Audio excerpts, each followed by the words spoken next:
orúkọ tèmi ni ọba Adétòkunbọ̀ Òkìkí Ọlágbádé Gẹṣin Tẹ́jú Oṣó olú orílẹ̀ Kéńtà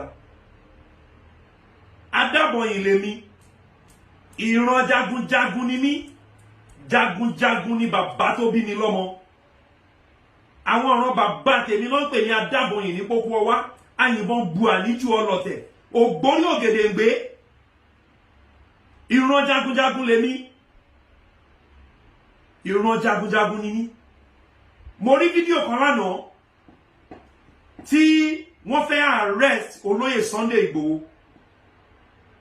ẹni tó bá dánwò àdọ̀tán onítọ̀hún á jẹyán ẹ̀ níṣu ìgbà yẹn lẹ máa mọ̀ pé Yorùbá ní agbára ìgbà yẹn lẹ máa mọ̀ pé Yorùbá ní oògùn ìgbà yẹn lẹ máa mọ̀ pé Yorùbá ní ìṣẹ̀ṣe ìgbà yẹn lẹ máa mọ̀ pé òrìṣà wà nílẹ̀ Yorùbá agbára sì ń bẹ bí tàtijọ́ o ẹ má lọ rò pé kò sí agbára nílẹ̀ Yorùbá mọ́ o ẹ má lọ rò pé kò ságbára pàgbára ti tán o agbára wà nílẹ̀ Yorùbá gidi gan ó kàn jẹ́ pé Yorùbá àwa so magnanimous àwa so àkíndédé bínú àkíndédé jà ká tó jà a máa ń ronú wa jinlẹ̀ torí ìbẹ̀rẹ̀ ìjà ìbẹ̀rẹ̀ ogun la máa ń mọ̀ kò sẹ́ni tó máa mọ̀ nǹkan tó máa end ogun àwa ò dẹ̀ kí ń fẹ́ kógun ṣẹlẹ̀ kò ń ṣe pé ẹ̀rù ìjà ń bà wá o ẹ̀rù ìjà ò bá Yorùbá rárá ẹ̀rù ìjà ò bà wá kí lẹ fẹ́ arrest olóyè Sunday Igboho fún ipò jáde ó sọ̀rọ̀ pé kẹ má pa àwọn èèyàn wa mọ́ ipò jáde ó sọ̀rọ̀ pé kẹ má jẹ oko wa mọ́ àwọn Fúlàní máa mú ẹran wọ́n á dá wọnú oko wa wọ́n á bẹ̀rẹ̀ sí jẹ gbogbo àgbàdo wọ́n á bẹ̀rẹ̀ sí jẹ gbogbo ire oko wa tá bá sọ̀rọ̀ wọ́n á mú àwọn èèyàn wa wọ́n á bẹ̀rẹ̀ sí pa wọ́n ẹ lọ wo nǹkan tó ṣẹlẹ̀ lọ́dọ̀ àwọn Ẹsẹ́lú ẹ lọ wo nǹkan tó ṣẹlẹ̀ ní ọ̀dọ̀ àwọn Àwórì ẹ lọ wo nǹkan tó ṣẹlẹ̀ ní gbogbo axis yẹn ẹ lọ wo nǹkan tó ṣẹlẹ̀ lọ́ṣun tó ń mú àwọn èèyàn tó ń pa wọ́n bí ẹran tó ń dú wọn bí ẹran ẹ dẹ̀ ní ká má sọ̀rọ̀ kí ló dé recently close to 20 million of my farm proceeds ni àwọn màálù jẹ gbogbo àgbàdo tí mo gbìn about 400 acres the evidence is there anybody is free to come and look at it to come and check it gbogbo àgbàdo tí mo gbìn àwọn màálù yẹn ò jẹ́ káwọn àgbàdo yẹn kí wọ́n ṣe dáadáa ìwọ̀nba yẹn tó tún ṣe dáadáa ta tún sọ pé òkè eléyìí tún ṣe dáadáa ta tún monitor pé kó gbẹ sórí ìdúró ká lè harvest ẹ̀ wọ́n tún da màálù wọnú ẹ̀ wọ́n tún jẹ ní gbígbẹ ṣé nǹkan tẹ́ fẹ́ ká continue láti máa ṣe nìyẹn is that how to operate businesses ṣé wọ́n yẹn ṣe business nìyẹn ó fẹ́ ṣe màálù wọ́n á lọ ṣe ranch fún kò tí ẹ sí nǹkan tó kàn wá pẹ̀lú yẹn but when we have now decided to talk ẹ wá fẹ́ máa mú àwọn activists wa ẹ fẹ́ máa mú àwọn spokespeople wa ẹ fẹ́ máa arrest wọn ẹ fẹ́ tán Yorùbá ẹ fẹ́ kán róró nírù ni o ẹ fẹ́ tọ́ Yorùbá ń jà ní kò dẹ̀ ṣe physical ìjà lẹ fẹ́ béèrè fún spiritual ìjà lẹ fẹ́ béèrè fún ẹ fẹ́ káwọn ọmọ yín máa sùn kọ́ máa jì nǹkan tẹ́ ń tọrọ nìyẹn nǹkan tẹ́ fẹ́ kó máa ṣẹlẹ̀ nìyẹn tọrọ a máa wéèkì gbogbo òrìṣà ilẹ̀ Yorùbá pátá a máa wéèkì gbogbo wọn tàbá lè fi lè wéèkì wọn apá yóò ní ká o èyí yóò ní ràn wọn ẹran tẹ́ lè jẹ tán lẹ fẹ́ fẹ́ yín gé èyí yóò ní ràn èyí yá wọ́ Yorùbá lágbára o Yorùbá sì ní ìṣẹ̀ṣe ẹ má lọ rò pa ní ìṣẹ̀ṣe mọ́ and gbogbo ẹ̀yin ọmọ Yorùbá tí wọ́n tún wá ń rán láti dá division sílẹ̀ mò ń wo fídíò kan a while ago ẹnìkan sọ pé wọ́n lọ́ba Yorùbá ti gbowó ọba tó gbowó yẹn jáde síta kò fọwọ́ gbáyà kó lọ́ba yẹn ni Ọlágbájá ló gbowó the fact páwọn bàbá wa ò sọ̀rọ̀ kì í ṣe pé rújà ń bà wọ́n kì í ṣe pé torí wọ́n ti gbowó ọba Yorùbá ò kí ń dédé jáde sọ̀rọ̀ gbàù that's why ẹ̀rí táwọn bàbá wa ò sọ̀rọ̀ ẹ máa rí pé táwọn bàbá wa bá fẹ́ sọ̀rọ̀ ẹ̀ẹ̀kan tó bá sọ̀rọ̀ ọ̀rọ̀ yẹn máa ń milẹ̀ ẹ máa rí pé bullet lọ̀rọ̀ àwọn bàbá wa reason táwọn bàbá wa ò fi kiri ń sọ̀rọ̀ nìyẹn ẹ má misquote wọn ẹ má misunda ẹ má rọrọ pé bóyá torí pé wọn ò sọ̀rọ̀ yẹn wọ́n ti fowó dí wọn lẹ́nu ni ọba tẹ́ bá mọ̀ tó gbowó ẹ jáde kẹ́ dárúkọ ẹ̀ pé ọba bá Ìgbòho ẹ wá máa sọ̀rọ̀ sáwọn bàbá wa ẹ máa sọ̀rọ̀ sáwọn ọba ẹ máa sọ̀rọ̀ sórí adé ipe wọ́n ti gbowó ẹ máa ṣe gbá fún wọn ẹ máa ṣàwó fún wọn ṣé tó bàbá rẹ́dì láti jà ṣẹ́yìn agbára yín ká ni agbára yín ká ni ṣé mọ̀ nǹkan tó ń gbè lọ́ba ni ẹ ṣọ́ra yín kẹ́yẹ sọ játijàti lẹ́nu nígbà tẹ́yìn bá ń yájú sáwọn bàbá yín kí lẹ fẹ́ káwọn ará àta ṣe tẹ́yìn bá ń sọ̀rọ̀ gbàùgbàùgbàù sáwàtà ìjọba lórí yín kí lẹ fẹ́ káwọn Ìgbò ṣe kí lẹ fẹ́ káwọn Haúsá ṣe kí lẹ fẹ́ káwọn ẹlẹ́yà mìíràn ṣe nígbà tẹ́yìn ò pọ́n àwọn bàbá yín lé tẹ́ bá ti ẹ̀rí nǹkan tó rú yín lójú ẹ̀yin ò ṣe tó àwọn àgbààgbà lọ kẹ́ tó àwọn bàbá yìí lọ kẹ́ lọ make an inquiries kẹ́ ṣe investigation yín lọ kẹ́ dẹ̀ establish fact yẹn kó tó di pé máa bọ́ sórí social media ẹ máa bẹ̀rẹ̀ sí pariwo kiri wọ́n láwọn ọba kan fẹ́ gbowó wọ́n láwọn ọba kan ti gbowó wọ́n lọ fẹ́ gbé owó lọ káwọn mọ́lé ṣé ọ̀rọ̀ tó wà nílẹ̀ ṣé owó lè ṣe ni so wọ́n máa fi owó ra conscience mi kí n dẹ̀ jẹ́ kó máa pa àwọn èèyàn mi kí n jẹ́ kó máa pa àwọn èèyàn mi kí n dẹ̀ máa náwó ẹ̀jẹ̀ kó máa pa àwọn èèyàn mi kó máa dún wọn lọ́rùn kó máa yìn wọ́n bọ́n kó máa jólé wọn kó máa gbówó fẹ́mi kémi wá máa ná kí wá máa fọwọ́ yẹn bọ́ ọmọ kí n dẹ̀ rò pọ́mọ yẹn máa yè kí wá máa fọwọ́ yẹn ra mọ́tò kí n dẹ̀ rò pé mọ́tò yẹn máa gbé mi ní ó máa gbé mi lágbèéyè ẹ ṣọ́ra yín o ẹ̀yin ọmọ Yorùbá ẹ ṣọ́ra yín ìjà tó wà nílẹ̀ ìjà gbogbo Yorùbá ni wọ́n dẹ̀ fẹ́ fi elédèmèdè èdè kan ò yéra wọn nǹkan tó fẹ́ fi dàwárú nìyẹn ẹ má jẹ́ kí yẹn ṣẹlẹ̀ ẹ má jẹ́ ká ní inner fight tábà ti lè ní internal fight tá ti lè ní internal problem then there is going to be crisis there is going to be issues. I am well read but I can tell you ibi tí mo rí dé ni kì í ṣe pé wọ́n sọ fún mi ibi tí mo rí dé ni I can tell you pé agbára wà nílẹ̀ Yorùbá tẹ́ bá tọrọ ìjà á fún yín níjà o tẹ́ bá arrest Sunday Igboho ẹ máa kán roro rù ẹ máa kán roro rù ẹ máa béèrè fún wàhálà gidi the last time wọ́n wọnú oko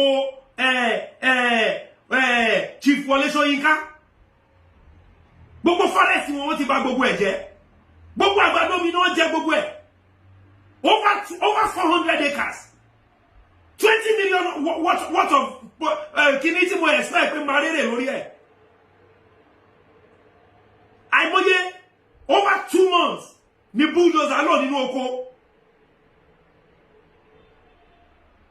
bulldozer ṣiṣẹ́ ń bẹ̀ planter ṣiṣẹ́ ń bẹ̀ plow ṣiṣẹ́ ń bẹ̀ àwọn èèyàn ṣiṣẹ́ ń bẹ̀ agbègbàdo tó bẹ̀rẹ̀ sí fleet oko from pests only for cows to come alẹ́ náà máa ń da màálù wá ń gbà míì alẹ́ làwọn subject ni máa pè mí pé kábíyèsí àwọn màálù ti wà ní oko tàbá mú màálù kan tàbá pánsì ṣó tó èrè oko yẹn ṣé màálù kan wọ́ ti 10 million naira ṣé màálù kan wọ́ ti 3 million naira but because a fẹ́ sọ̀rọ̀ because a ń ro tọ́lọ́run ẹ̀rọ ń pé bóyá ẹrù ìjà ń bà wá ẹrù ìjà ò bà wá o ẹrù ìjà ò bà wá o ẹni tó bá make attempt láti kọjú ìjà sí Yorùbá ní period tá ń bá lọ yìí onítọ̀wọ̀n àríjà Yorùbá o kẹjẹ ká ṣọ́ra wa olóyè Sunday Igboho gbogbo ọba Yorùbá pátápátá wà lẹ́yìn ẹ gbogbo ọba ilẹ̀ Yorùbá pátá náà wà lẹ́yìn ẹ àti wọ́ àtàwọn ọmọ ogun ẹ àti caution wọn àti caution àwọn èèyàn wa pé àfógun àfọ́tẹ̀ àdẹ̀ tí ń gbégbésẹ̀ ẹ̀rí pé àwọn governors wa wọ́n ti ń ṣe meeting wọ́n ti ń gbégbésẹ̀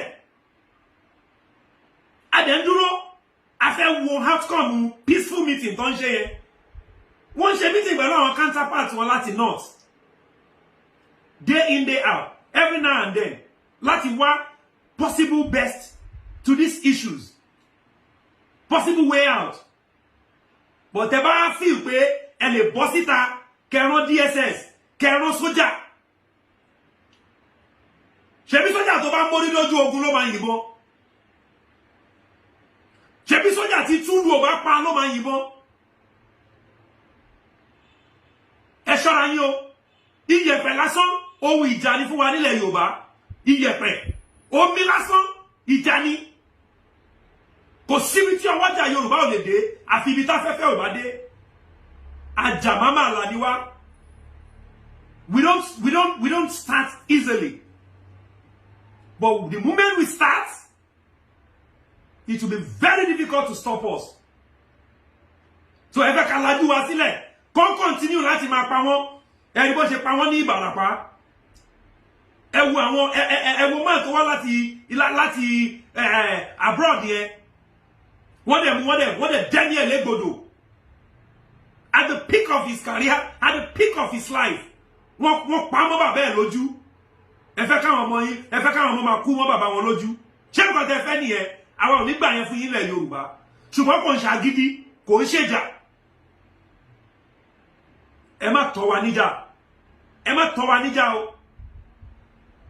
Ẹ má kàn róró nírù. Torí tẹ́ bá kàn róró nírù, apá yín ò ní ká. Apá yín ò ní ká. Ẹrùjà ọba wa o. Ẹrùjà ọba wa o. Tẹ́ bá fi ìpẹ́lẹ̀ arrest àwọn boys wa, ẹ bá fi ìpẹ́lẹ̀ arrest àwọn èèyàn wa, ẹ ń tanra yín ni o. A máa dìde ogun, a máa dìde ìjà sí yín. Gbogbo ọba Yorùbá pátá ló wà lẹ́yìn àwọn akíkanjú wa yẹn. Tá a bá sọ̀rọ̀, kò ń ṣe pé ẹ̀rù ń bà wá, kò ń ṣe pé à ń deny wọn. But like I said earlier, ọba ò kí ń dédé sọ̀rọ̀. Ọba ò kí ń jáde sọ̀rọ̀ gbàrú. Tá bá ti sọ̀rọ̀ àti leak strategies wa nìyẹn, àti expose the defense wa nìyẹn. That's why tẹ́rí tá sọ̀rọ̀ òye làgbà ń wò ọbẹ̀ òkè ń mì ní fún àgbà. Òwe Yorùbá ni. Ṣàngó sì wà, Ọya sì wà, Ọbàtálá sì wà, Ògúnlákáyé Ọ̀ṣìnmọ̀lẹ̀ kò lómi lẹ́fẹ̀jẹ̀ kò lọ́ṣọ́ lẹ́fì mọ̀ kí mọ̀ bóra, ó sì ń jà. Adámọ̀ yìí gbogbo àwa yìnbọn bu àníjú ọlọ̀tẹ̀. Àjàmámàlà òrìṣà burúkú tó bá ń jà lọ báyìí kò sẹ́ni tó lè dá dúró. Ẹ ṣọ́ra yín.